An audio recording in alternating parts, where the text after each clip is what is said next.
Welcome back, Jeepers. In the first video, we looked at all the sets that were specifically named Jeep, first licensed, then not. Now we come to Category C, models that aren't called Jeeps, but are clearly inspired by them, specifically the Willys through Wrangler body type. Sorry, 8032, but being that low to the ground, you look more like a Power Wheels or a go-kart. Similar to 8032, there have been a few sets that follow most of those rules, but they turn it into a bit of... what's the term for this style?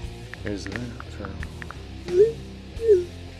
They turn it into a jacked up. Plus, I don't have any of those sets. We're also skipping the plethora of models with this Jeep Cherokee body type. Honorable mention to this Jeep-like creator set that I found after the video was already almost done. I want to give another honorable mention to a couple of these secondary builds under the model team theme. On to the list. First up is a Friends set. But that's a girls' theme. They can't have Jeeps. Yes, it is, and no, they can't. But here we see what is clearly a topless, doorless Jeep with that unmistakable front end. It's riding a little low and it's a little curvier than a Jeep normally is, but hey, it's a Friends Jeep. In all its lavender and lime green glory on some kind of animal rescue mission. Back to real Legos, we have Trail Ranger, one of my favorite sets from childhood. The headlights are a little too close, but aside from that, it definitely has that Jeep feel, complete with no top, no doors, and no roll bar. Because we die like men. It wouldn't be a Jeeps list without including Sarge from Cars, so here's Sarge from Cars. Next, we have yet another first responder. I color swapped this set, so that is what you see before your very eyes, but may have the best grille to headlight ratio we've seen yet. I also never seem to have these smaller sized fenders, so... Next up is the Jeep from Dilophosaurus Ambush from Jurassic World. The best part of this Jeep is the back end. It seems the designers lost interest when they got to the front end, giving it way oversized headlights and a very lacking grille.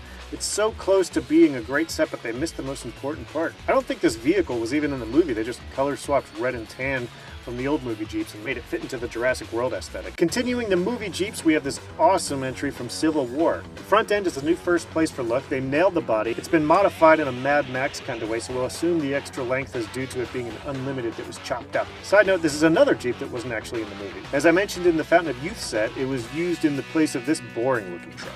Continuing the theme of movie sets containing Jeeps that weren't in the movie, we have the second Army Men Jeep from Toy Story 3. This one's a little bigger than the polybag version and looks a whole lot better. There's no mistaking this little guy as an old Willys no matter what angle you look at it. Up next is Jungle Cruiser from the fifth and worst, but probably not for long, I'm retiring. Indiana Jones movie. It's a really cool little set. I modded it a bit. A lot. It's got a great grille, the fenders are really well done, and the proportions are pretty spot on for a model this size. By the way, this of course was not in the movie either. In third place is what I think is the best fig scale interpretation of a Wrangler. The body is great, the front end is great, and the fenders use the same technique as the Jungle Cruiser. Using the old vehicle base from Adventurers, this one has a great CJ8 or Scrambler look, the Army's #1 choice of heavy weapons transport in 2013.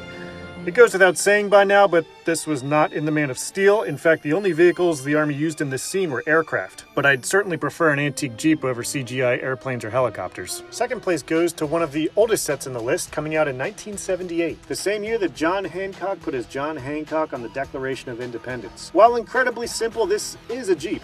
It's meant to be built off this chassis, and although a picture was featured on the box, I actually had to find instructions on Rebrickable to build it. But wait a minute. I hear you say. You implied that secondary builds didn't count. Yes, I did imply that. The observational viewer may have noticed that this Jeep has no wheels, but what would a collection of Jeeps be if one of them wasn't up on jack stands? I didn't realize how big the set was going to be, and I was planning on using some wheels I already had, but they were far too small. After attempting to track down the correct wheels and finding that they're not easy to find, I got some substitutes. Those ones ended up being too big, which is perfect. I just have to lift it a couple inches and they'll fit on just fine. It should only take one weekend to do. I'll get around to it.